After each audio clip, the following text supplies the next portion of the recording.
correct statement? Answer, yes. And then starting on line 19, and then even before you go on the bus that night, you're asked 4 times, are you sure you want to do this, correct? Answer, yes.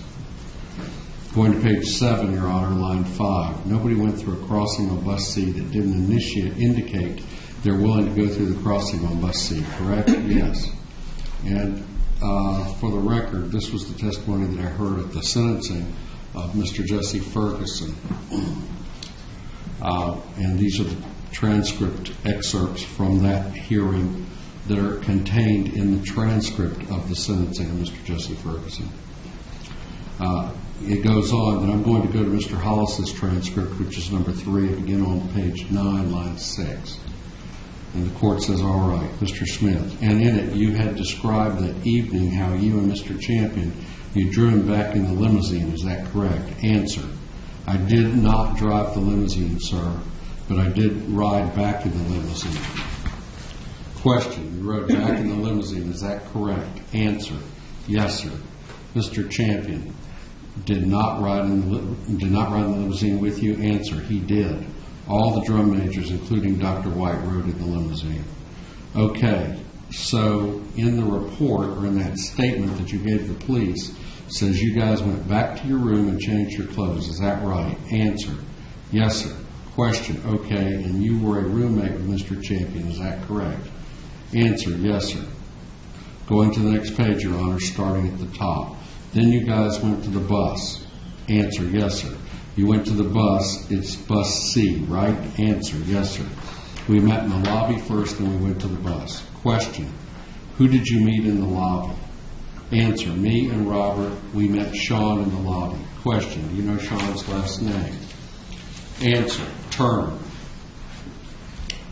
Question, okay, now you made a statement that perhaps Mr. Champion wasn't necessarily in favor of having to go through this line. Is that correct? Answer, yes, sir. And he told you before that he didn't like it?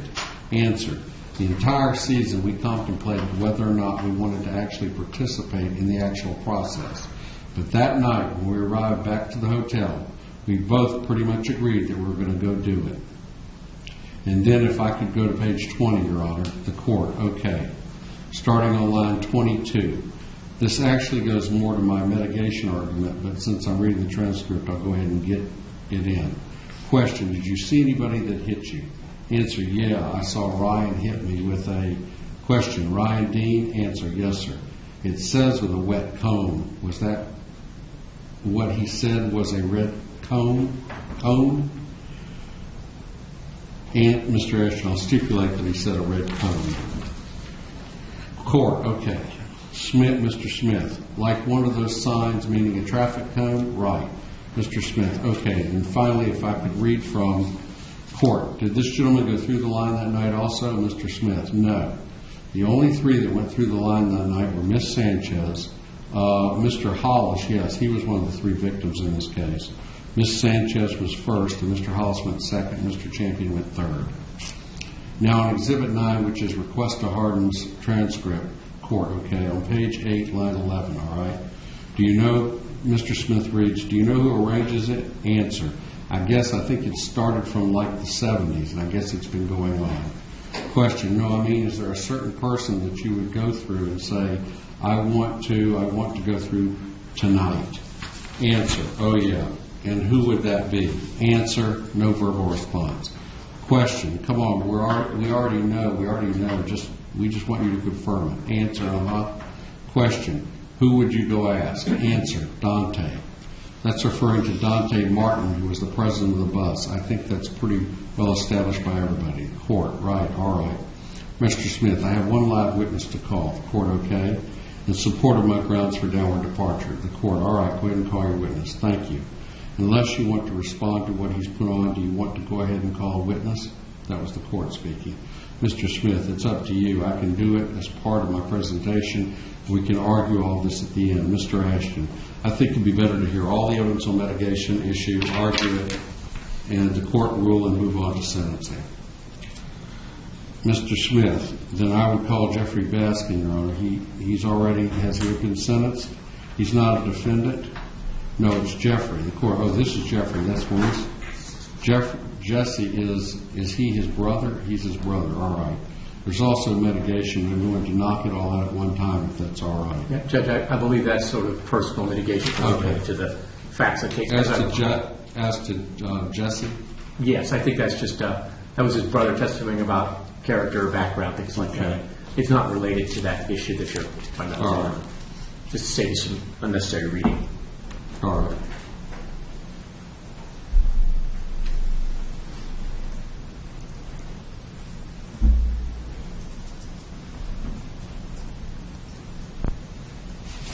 Was Jude Wilson also just character evidence? That is my recollection, yes.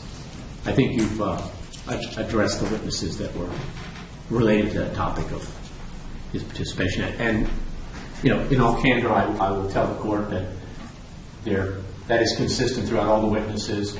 The state's position at Mr. Baskin's sentencing and today is that there's considerable evidence that the willingness was coerced through peer pressure. We would also argue other legal grounds for why it should be used as departure, but I will concede as an officer of the court that there is no witness with first-hand knowledge who will say that he was forced to be on the bus or forced, other than by peer pressure, to participate in these events. Wasn't there a witness at that hearing, either transcript testimony or witness at that hearing, that said that he was told 2 or 3 times not to get on the bus? They, in fact, asked him not to get on the bus? No, I don't believe that was the case with Mr. Champion. I think there was, there were people who testified that, he was asked, "Are you sure you want to do this?" And he said he did. There's testimony that he had resisted it for some considerable period of time before finally giving in to and doing it. But I don't remember anybody testifying that he was told not to do it and did it anyway. I don't recall anyone saying that.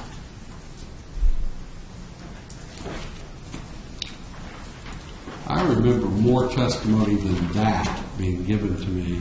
Well, you were given more than those excerpts. I think you were given the transcript. More of the transcript than probably read it. Those are the parts that Mr. Smith and I variously focused on. But are we getting those transcripts, or do you know? Yeah, I'm waiting for her to respond. Debbie brings. I think she's on the way, just doesn't need her in the back. Good. But again, just to be clear, Yeah, I believe it. Okay. as an officer of the court, I must concede that every witness with knowledge would say that he got on the bus because he chose to. The only argument is whether that was coerced by peer pressure, but nobody is going to say he was dragged on the bus, forced to get on the bus, or any of that. So just. But is there a witness that you're aware of that's going to say that it was peer pressure that forced him onto the bus? Let me finish. That's why I say that. I remember.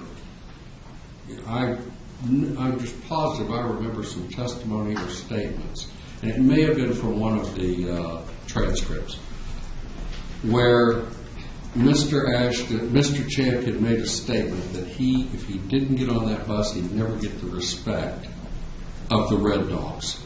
Not the Red Dogs, but the percussion section. Yes. Percussion section. That is either flatly stated or strongly implied in Keon Hollis's deposition. Keon Hollis was the other drum major, right, and a great deal of his deposition and a good deal of my argument at Mr. Baskin's sentencing had to do with that idea that the reason that drum majors do this is because the percussion section will not respect them and will not follow them without going through the ritual. But that's the peer pressure that I'm referring to. But yes, that is in Mr. Hollis's deposition.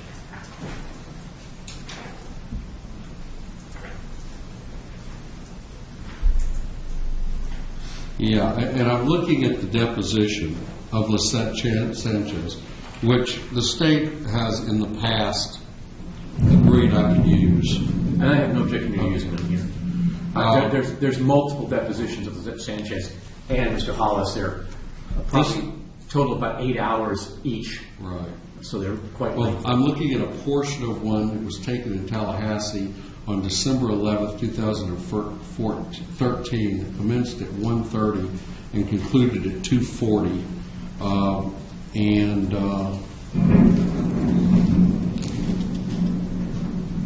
Mr. Ashton, actually you were present, it looks like, at that deposition. I believe so. And that deposition, this is the episode of Sanchez, where she states,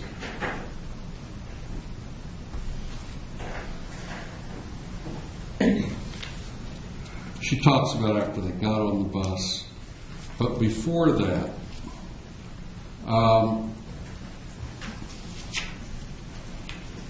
she was asked, do you remember him being on the bus all that night? No. Would I be correct in saying, from listening to your testimony and talking about how you did on the bus that night, would I be correct in saying that nobody had to go through a crossing that wasn't willing to do it? Is that a correct statement? Answer, yes. In other words, you let Dante or whoever know I want to cross, then you pick the time, you don't pick the time, then they pick the time, you don't pick the time. And then even before you go on the bus that night, you're asked 4 times, are you sure you want to do this? Correct. Yes. Answer was yes. Was it your understanding that from all the information you had from the 2 years or the 2 seasons that you'd been in the band that nobody went through a, and the transcript ends. Okay, that was from Lisette Sanchez. Then there's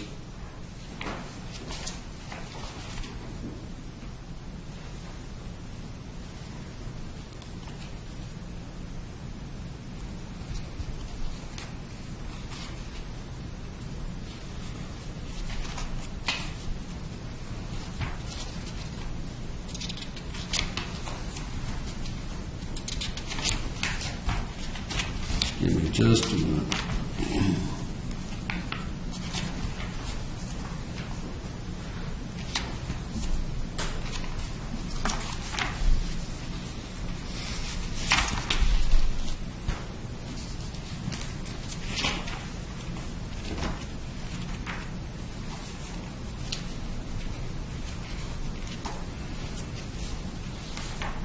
All right, then there's a transcript from, this doesn't have a cover on it, so I'm not sure whose transcript this is. Hold on.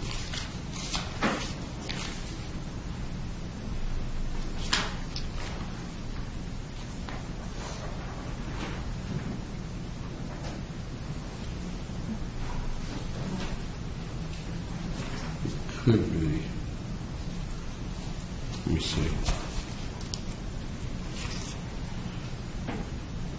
Yeah, this looks like the continuation of the deposition of Lisette Sanchez. And the question was it your understanding that from all of the information you had from the 2 years and the 2 seasons that you went in that you've been in the band, nobody went through a crossing that didn't ask to go through the crossing? Is that your understanding? Answer, I'm sorry, I didn't hear the last part of the question. I'll repeat it. Question, I'll repeat it. Nobody went through a crossing on bus C that didn't indicate they're willing to go through a crossing on bus C. Is that correct? Yes. I mean, nobody was forced to do it. Okay, yeah. Question, right? Answer, yeah. Question, now you indicated the reason you did it after initially saying no. Are you aware whether Mr. Champion was ever shunned by band members? Did you ever witness that? Answer, I knew he didn't want to do it.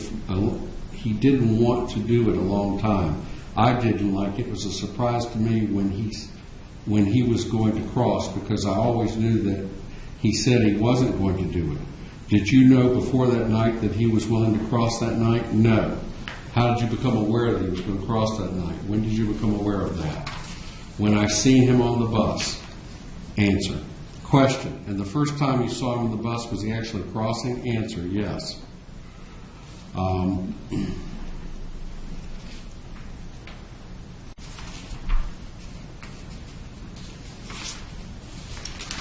That seems to be the extent of her testimony. Then there is testimony from Keon, is it Keon Hollis? Keon Hollis, that's right. From Keon Hollis. And the testimony from Keon Hollis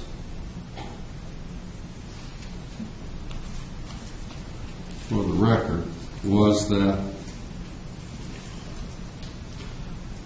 this is on page 5 of his deposition.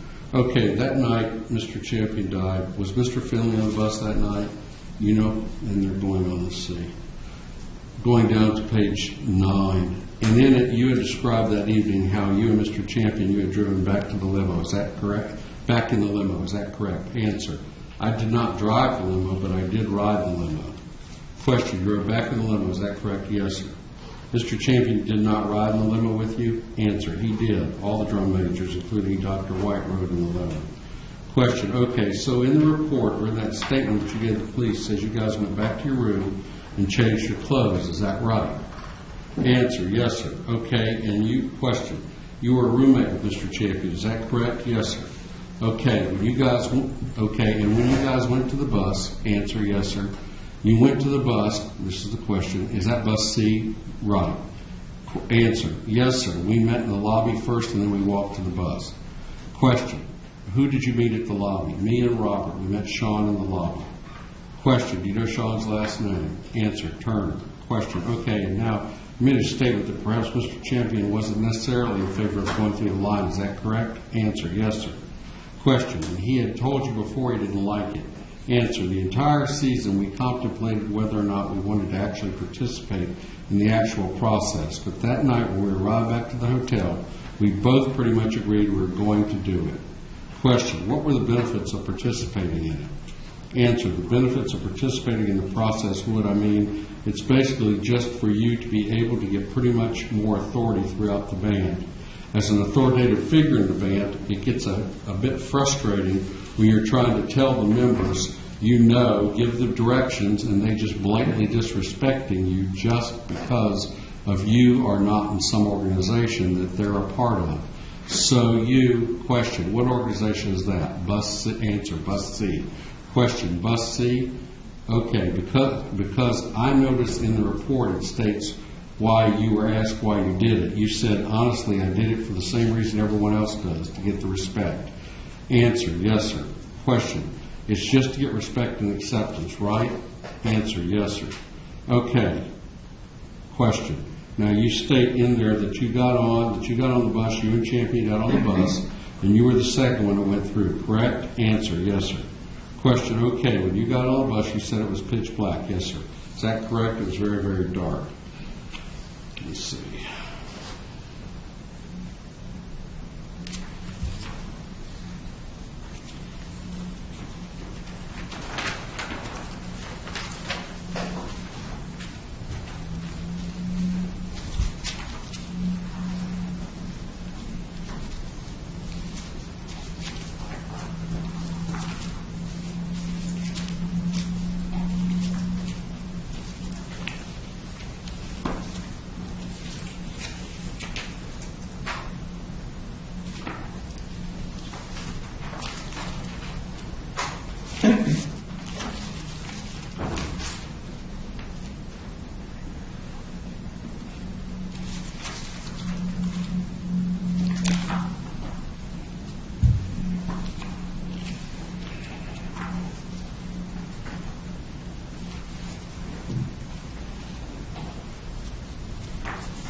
referring to the sentencing hearing before in front of me that you're going to, I think this may already be in, but I'm going to enter this into evidence. This is the sentencing hearing proceeding of Jesse Ferguson and Louise Basket.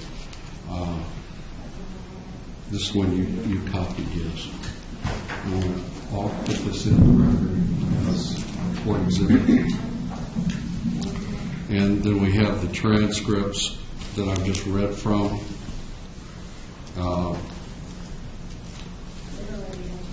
Yeah, these are all already in. But they should be in for this case also.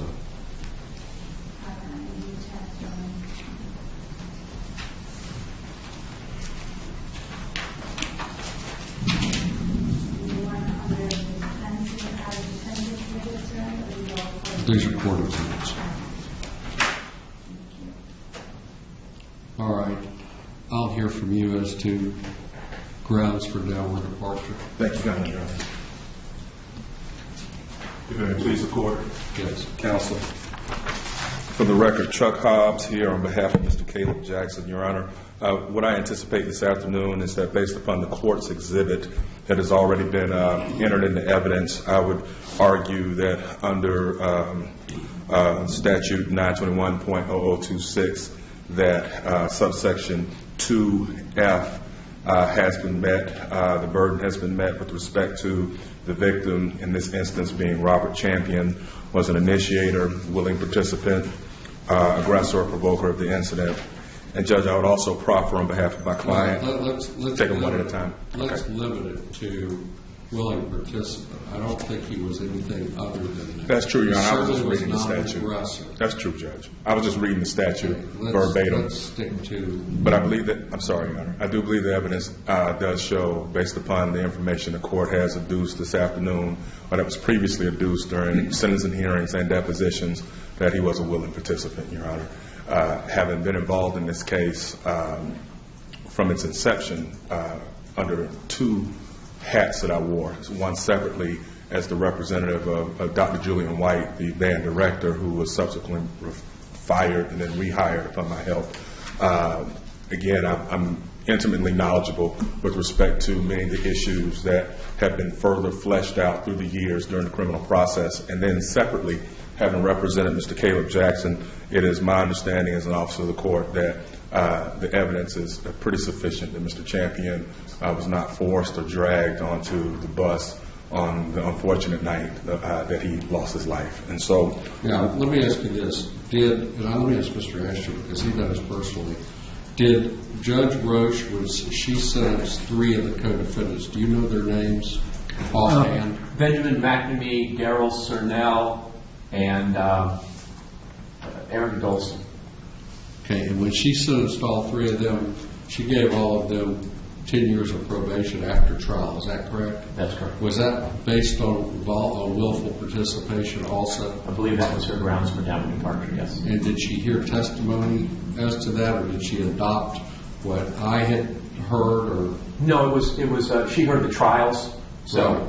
I assume she based that on the trial testimony, which is largely consistent with what the court has read and I've explained. So. Okay. So I want the record to reflect that any downward departure that may be considering would also be done in light of the findings of Judge Roche in the other 3 co-defendants, because all these co-defendants are in the same boat, I think. And actually, go ahead. I'm sorry. I was just saying, actually, she did also downward depart in the case against Dr. Martin from 9 years to 6 years. So technically, she did downward depart in that case as well. Okay. For the same reason? Yes, I believe it was for the same reason. Yes. Right. Okay. And so, Your Honor, with that in mind, does the court just want me to just limit at this point my commentary on that one issue with respect to mitigation? With that, Your Honor. Mr. Ashton. I just didn't know at what point you wanted to hear from the champions. Well, I want to hear from them certainly before I sit. Okay. Absolutely. And, Your Honor, with that, to make sure, because I recognize we're getting closer to time and what have you. We have time. Okay. With that in mind, does the court need to or wish to hear from at all Mr. Jackson and or any of his fiancée is here who is willing to testify to the court with respect to asking for mercy this afternoon? Well, this isn't really an issue for mercy. Okay. we're not here about mercy. Yes, sir. We're here about justice. Amen. And justice is a very subjective and difficult thing to nail down. Yes, sir, Your Honor. Because one person's eye of justice is another person's eye of punishment and being cruel. Another person's eye of justice is, oh, the courts are so lenient, and this is way too lenient, this isn't justice. Justice is in the mind of and in the eye of the beholder. Yes, sir, Your Honor. So I'm really not so interested in mercy, because mercy is not an issue here for me. The only issue here for me is what is just and fair in my mind, and considering this young man's situation in life right now, and he's been in prison now for how long? 40 months? 41 months, Your Honor. 41 months he's already been in prison. And considering those type of things is what I look at. I'm looking at basically fairness and justice. Understood. And I also look at the sentences imposed on all the other co-defendants. And I also look at, and this is, I think, it isn't critical to my findings if I downward depart on willfulness, or willful participation, but there were 8 or 9 or 10 of these co-defendants who actually had agreements with the state attorney's office. There were a number of them, Mr. Ashton. Yes, I'm just counting. I think it was there were 13 original defendants. I think one of them. Didn't you add 2 or 3 along the way? I don't know. I thought 13 was the total. Okay. One was null pros because it turned out there was the other. Because I took pleas on a bunch of them. Yes, 6. So I think it was maybe 6 that actually 6 pled at some point, and some of them testified, some of them did not. Of the 6 who pled, I believe every one of them got probation. That's correct. And that was the agreement with the state. A few of them got community control. All right. But nobody went to prison. No, the people that pled, no. They were, and those were agreements with the state attorney's office for various reasons that Correct. That the state has the sole discretion to do. So, based on all of that, I'm looking at justice here. So Yes, I'm really not interested in mercy. Yes, sir, Your Honor. And if the record would just reflect then that on the second row behind me, then that's Mr. Jackson's family, his father, uncle, aunt, fiance, and family friend, I believe, are all here just in support of Mr. Jackson this afternoon. All right. All right. Does Mr. Jackson want to answer a few questions for me? Okay. Do you want him to just stay here? He can stay right there. Okay. I want to swear him in. Yes, sir. Please raise your right hand, sir. Do you solemnly swear or affirm the testimony you're about to give is the truth, the whole truth, and nothing but the truth, so help you God? Yes. Thank you. Okay, Mr. Jackson, you've already pled to this charge, and you pled to some serious charges: manslaughter, voluntary or involuntary, and college hazing causing injury or death is what you pled to. You understand? Yes, sir. You were on that bus that night, correct? Yes, sir. Tell me, if you would, from your own words, how someone ends up going through this line. Well, Tell me how that happens. they walk from the front to the back to the No, I don't care about that. How do you end up getting on the bus? How does the bus know you're coming? The leaders picking. The leaders of the bus picked you? Yes. Okay. Did you know Robert Champion? Yes, sir. To your knowledge, did the leaders pick him? To your knowledge. To my knowledge, yes, sir. Okay. Did you ever talk to him before he got on the bus? That night? That night, no, sir. Do you have any information that anybody, and I want your personal knowledge on it, that anybody got on that bus was forced to get on the bus and go through that? No, sir. Nobody was forced. Nobody. How many times had you seen this line done? I had just got on, so I would say this was my second time. Only the second time? Yes, sir. Okay. And so you had other people run through the line when you were part of the group doing the beating, correct? Come again, sir? In other words, you had been in the group doing the beating once before. That was my only time right there. Oh, but Mr. Champion was your only time? Your Honor, let me just interject real quickly. Sure. It's my understanding from having dealt with this for several years that Mr. Jackson had only crossed bus seat himself a couple of weeks before Mr. Champion's unfortunate crossing. All right. Yes, sir. So, had you ever heard of anybody getting on that bus that was forced to get on? No, sir. No, I don't mean by force pushed on, but told if you don't get on this bus, you're out of the band, or you're not going to pay any attention to you. Or... No, sir. And did you have to ask to go through the line? No, sir. You did not. No. Okay, because one of the witnesses said you had to ask, I believe. No, sir. You don't remember having to do that? No, sir. Okay, so the leader picked you, Yes, sir. and could you refuse? You could. Yes, sir. Do you know if people had refused? Do you know? That's all I'm asking. No. No, sir. All right. Do you have any questions, Mr. Ashton? Yes, sir. Mr. Thompson, do you have any questions? Just a very brief follow-up. With respect to your being picked only a couple of weeks before, can you describe to the court what the picking involved when you were coming back from South Carolina, when you got across? How were you picked? They told me to stay on the bus, that I was going over that day. So I stayed on the bus. Did you want to do that? Yes, sir. Okay. And why did you want to do that? For the respect, sir. Was it known that if you didn't go through this line, you wouldn't get respect? Was that known by most people? It's not known, but you can tell that people actions after, if you don't do it, you know, they kind of act funny. Okay. All right, I don't have any other questions. Me.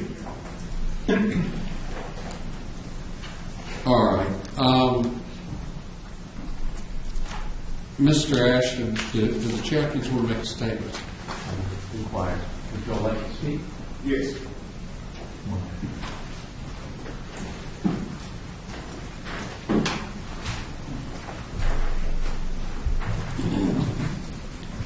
Just step on up there and state your name and go ahead and make the statement.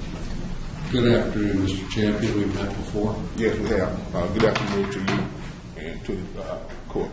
Please raise your right hand.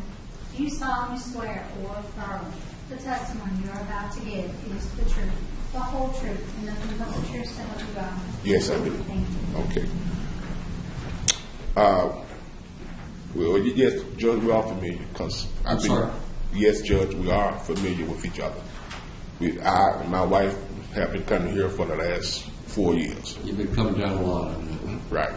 And each time I come down, we sort of know what to expect. Sometimes we feel that that you already made up your mind what the outcome's going to be as far as getting a sentence. But again, I want to tell you a little about my son. As you just heard just a few minutes ago, that they say he didn't want to get on it. You have to go to school, try to get education under pressure. Peer pressure. Peer pressure. You have to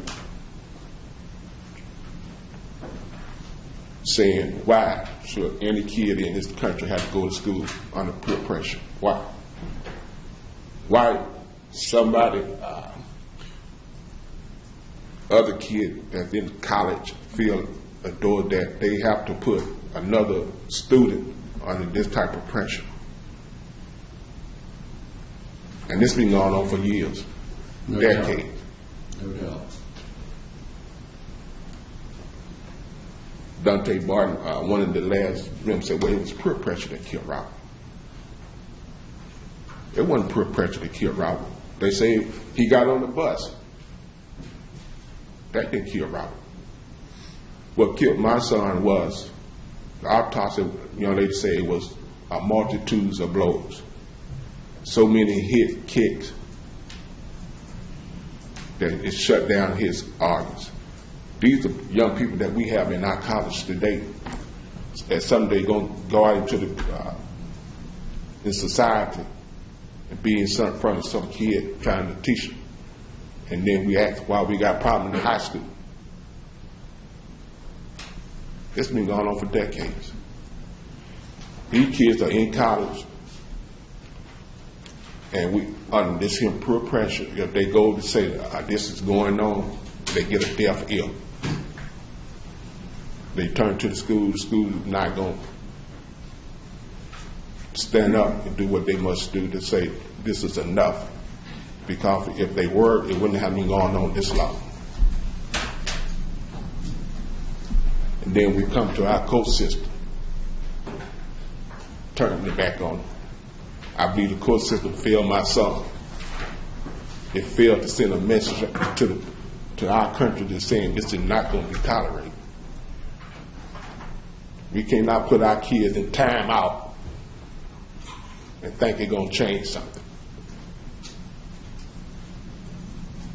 I've been to our senators, wrote to the president,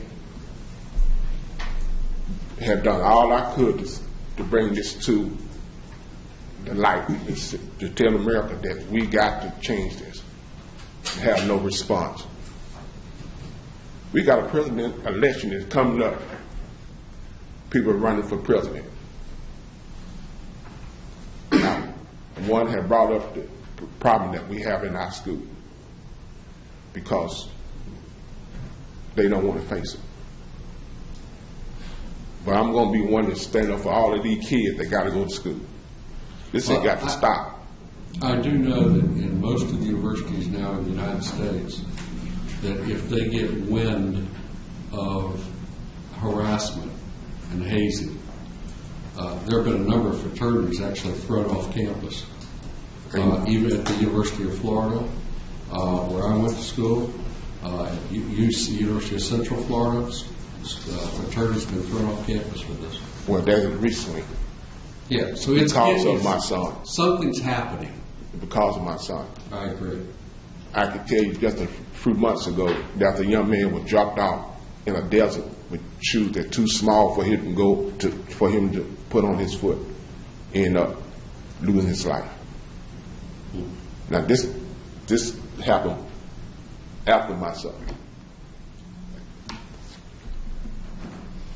Parkview High School in Atlanta, Georgia, where I live at, just last week, where the older student sexually tried to violate the young people who coming in just at a baseball, in the game they're playing baseball, and broke in and said it was harsh play. We're not facing up, saying this is enough. We are failing our kids. A few months ago, a few weeks ago, rather, where after a jury was selected to hear the cases, evidence was shown.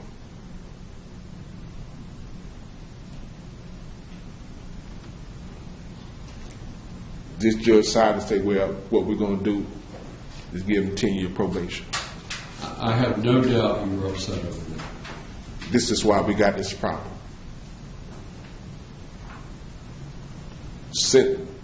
I know we talking about a life. A few years ago, when a young man was having dog fighting and was sentenced prison time for dog fighting.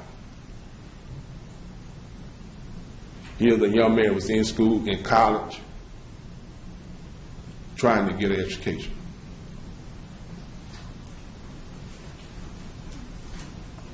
People with bright minds had the notion to get on the bus and call it Bus C Hazing. And my son lost his life. And all but one got time out.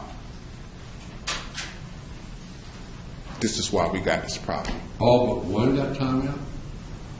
The rest of them got 10-year probation, community service. I gave somebody a year in jail, I believe. I know one of them got 55 weeks. 51 weeks. 51. Well, that's a year in jail. But we talking about life. I understand. So we asked ourselves, what do we go from here? What are these kids going to do, sir? If they can't get justice in school, can't get justice here in the court, and the elected politicians not want to look at it. What is our solution? How many more kids got to be killed? How many more got to be sent home in a body bag? When I seen my son for the first time, he was laying there, and I tried to hug him, but he wouldn't hug back because of tradition. It's just America. We go over country fighting other wars to protect their people, but we won't do it here in our country to protect our kids, our future. So yes, I'm disappointed. I'm hurt because the system is failing our kids. We can't do much for Robin now, but we can try to make sure that the other kids won't have to go through what we went. So I hope whatever you do today, I hope it be the right thing. Thank you. I try to do the right thing every time I do something. You may not always agree with what I do, Mr. Champion. I've been doing this a long time, and I have to take, as I said before when I was talking to the attorney over here, I try and take everybody, it's a personal situation with everybody, and the sentence is a personal sentence for everybody. There's nothing in the world I can do to bring your son back. And you know that. And that's not why you're here anyway. You just want this to stop. We want to send a message. I understand. I understand. Thanks. Thank you, sir.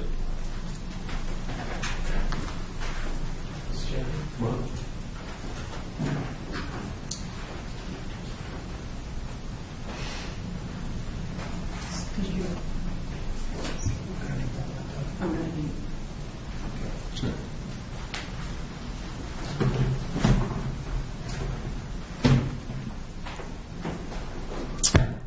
I'd like to thank you for your time. Oh, I'm sorry. Go ahead. I do apologize. Do you solemnly swear or affirm the testimony you're about to give is the truth, the whole truth, and nothing but the truth, so help you God? Yes, it is. Thank you. And I do apologize for having to bring my computer in. And quite frankly, I don't like standing with my back when I'm making reference. Do you want to turn the podium? Would you If feel I more can comfortable? Well, I want it at the an deputies angle can so- help you. The deputies can help you. So that, because I'm speaking with Sure, you as well. absolutely. That's good. Okay, thanks. And I do apologize for my back. And I apologize for my back. But to all this week, actually, and since last month, coming down here to Mr. Caleb's sentencing, a man I don't even know, I prayed very hard that I would say the correct and the right thing, because you want to know what is the right thing to say. And yes, we've been down here, but almost every sentencing. And in every sentencing, it was the same things we heard. We heard a bunch of scared people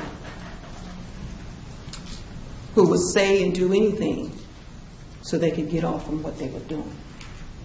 We can't try a trial here. What we can see is that this is a result of a school that was a feeding ground.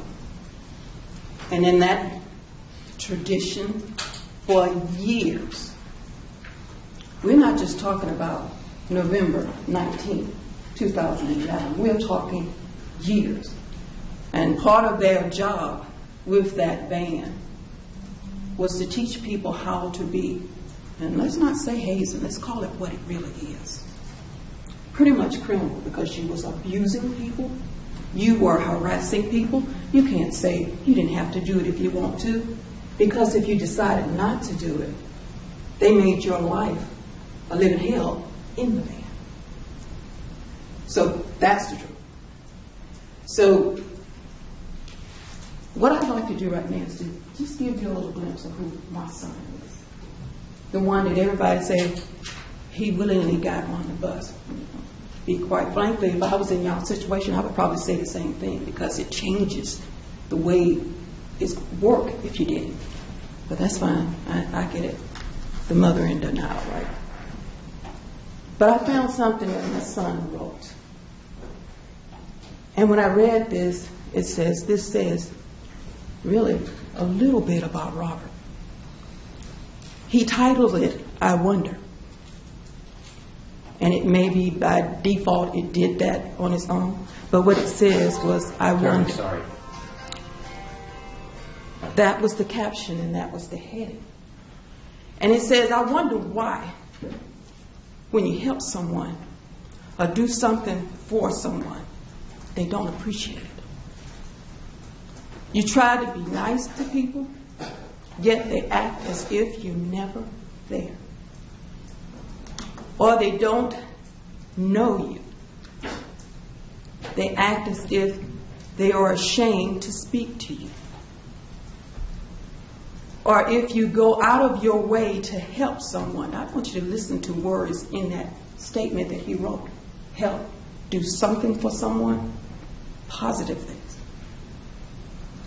Or you go out of your way to help someone, and they find a way to turn the table around on you. You get no response. His statement to that was this: "This is messed up." And he's right. This whole case is messed up. Why? Because we chose to make it that way. There was no question what was done to my son. There was no question to who was done. The only question that's left is who didn't get caught. But he ended with saying, "But that's life. We have to deal with it accordingly." That was a writing from my son. Unfortunately, I've heard everything I could possibly hear. I've seen everything that I could possibly see. And I've done a little investigating on my own. But what I chose to do is to say a little bit about Rob. You see, Robert didn't smoke. He didn't drink. He didn't hang out in the streets. He did not do drugs. He never hurt anybody. He wasn't cruel. He didn't abuse anybody. Nor did he hate anyone. Now that was the key. He didn't hate anyone. It's hard for the people to believe that, but that was my son. He tried to treat everyone with respect, even if they didn't deserve it. That's an instance from the letter that the note that he just wrote up here.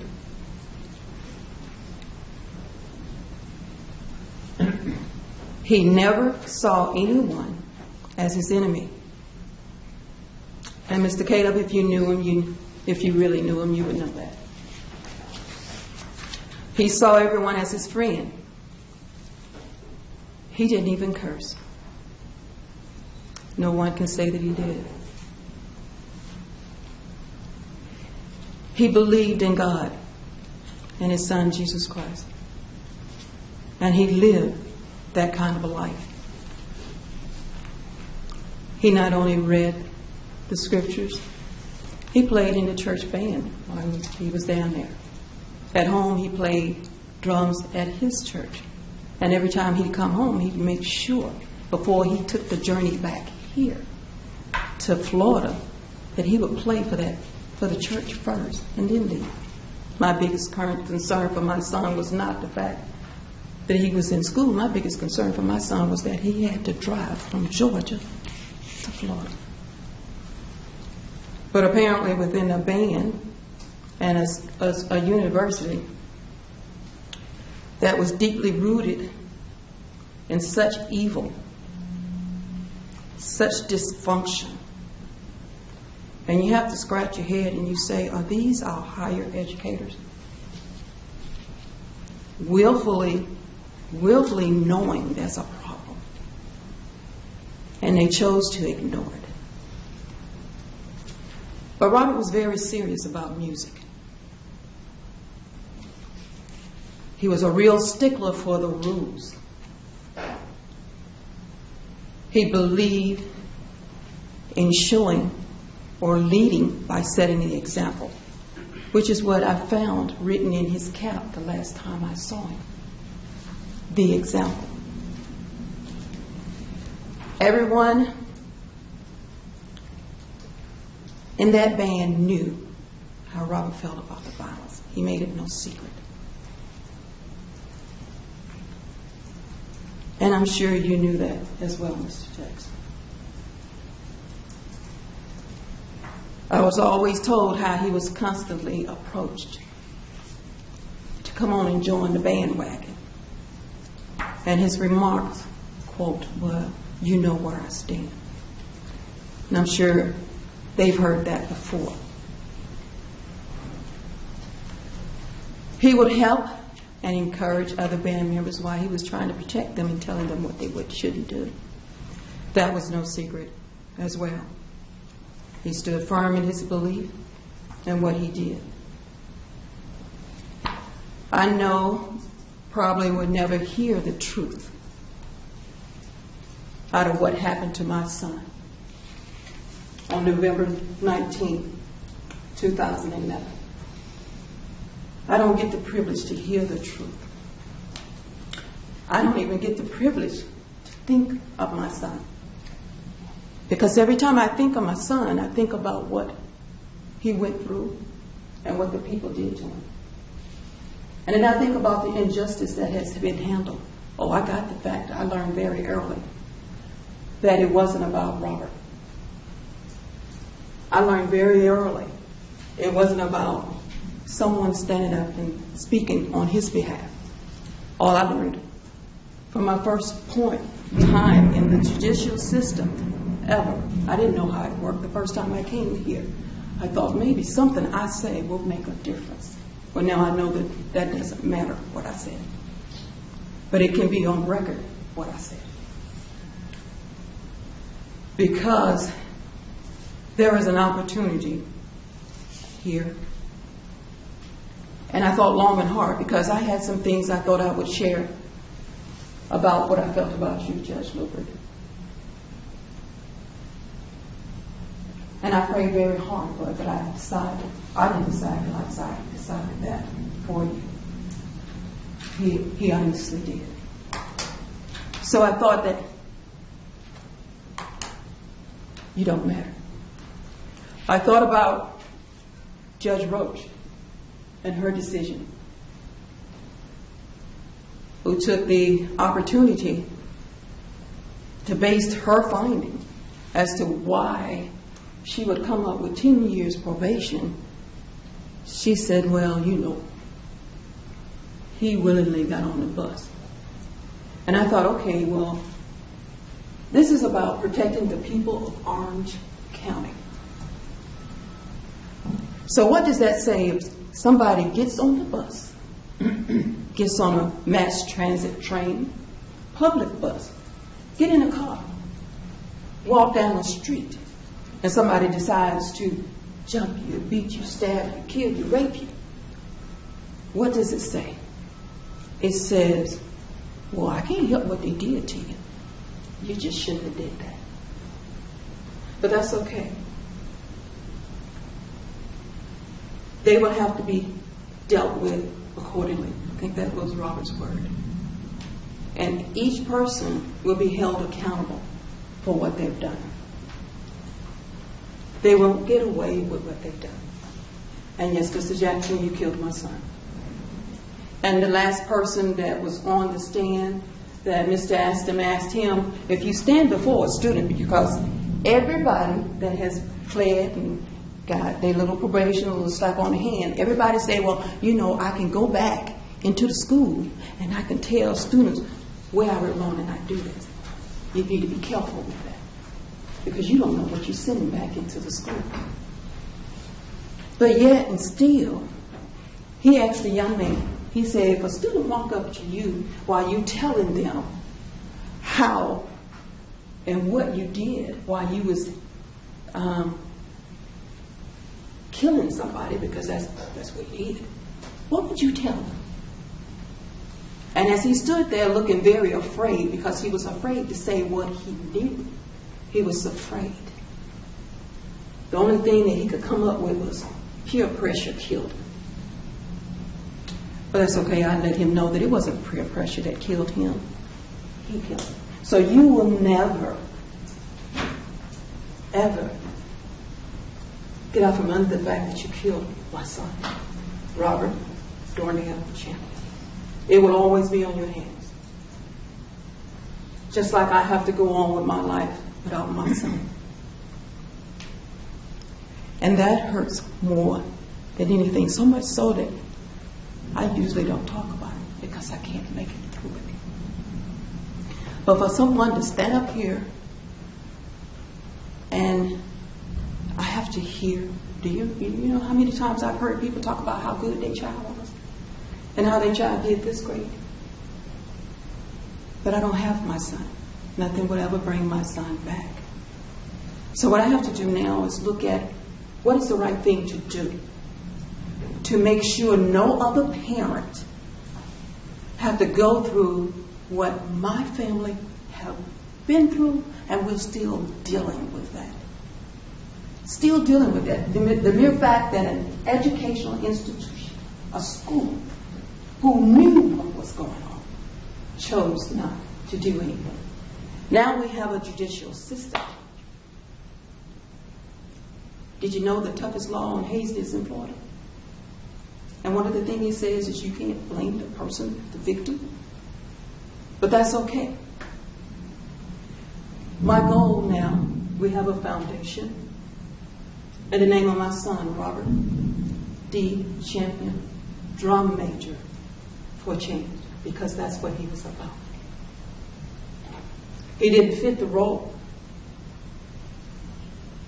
And part of that foundation is to eradicate hazing and to bring about change. To set forth laws, and we do hope that when we have laws in place, that they will be implemented. Because when we water down our own laws, then we give the excuse to do nothing. So we had an opportunity here in the state of Florida with this case. And we chose to do nothing. We didn't send a message. We failed. But as I work with every breath in my body, it is so that no one else will have to go through what we have gone through. No one else have to do that. And so what I do is solicit people to come and be a part of this movement, this war. Because that's what it is. And everybody can't fit. Everybody don't fit the role to be a part of this battle that I'm going into. Because it takes a person who is strong to be able to stand up before people and say, no more. I'm not going to take it. Even though it's the popular thing for people to do, even though everybody is doing it, if you cannot stand up for what is right, irregardless of what anybody else thinks, then you don't have a place in here. Because what I said is to be a champion. And everybody can't be a champion. Everybody don't fit that role. And as we move forward to work towards fighting against hazing, and yes, it can be done. But it takes everybody to get on board. Everybody in here can be a part of that. Ask yourself, what can I do to stop it when I know about it? I could care less what you've done in your history, in your past with hazing. I don't care. I look at what you're going to do now. Because we have our young people lives at stake. That's what we have. And as long as we keep blinding ourselves and acting like it don't exist, as long as we keep pretending, and as long as we are afraid to stand up and say no more because we're scared what somebody's going to find out what we did, we don't have time for that. It's not about you. It's about them. And that's where the focus needs to be. Definitely need to be. I don't need any extra talking lips, no studying, no professional with PhD. I don't need you in here telling me anything if you're not working to end it. That's what I need. And that's what I mean when I say everybody can't be a champion. It takes a special person to be a champion. Everybody that you see dressed up in a suit don't mean they deserve it. So keep that in mind. As you walk out of here today, my name is Pamela Ernestine Sutton Champion. And I am a champion. And I plan on doing everything within my body to end hazing, so that a court can no longer put a hideous crime as murder that was done to my son. They can't put the word hazing on top of it, so it's minor. No one can ever stand up and say they killed him, but this one killed him only a little bit, and this one killed him not so little, and this one really killed him. That's ridiculous. This is what we have to fight against. And I want to go on the record that I want to thank Mr. Aston. He had the courage. Mr. Aston can be a champion. He had the courage to take the word hazing off of what was done to my son. I will never forget you for that, Mr. Aston. Never. And I thank you for what you tried to do. But we as a people, you need to look at yourself. I'm not excluding myself, but I'm on a warpath. And there are some people that get in my way. You don't matter. I do you like a pedal in my path as I'm walking. I just kick you aside. Because I am moving to do what I have been called to do. I didn't ask for this mission. I didn't ask for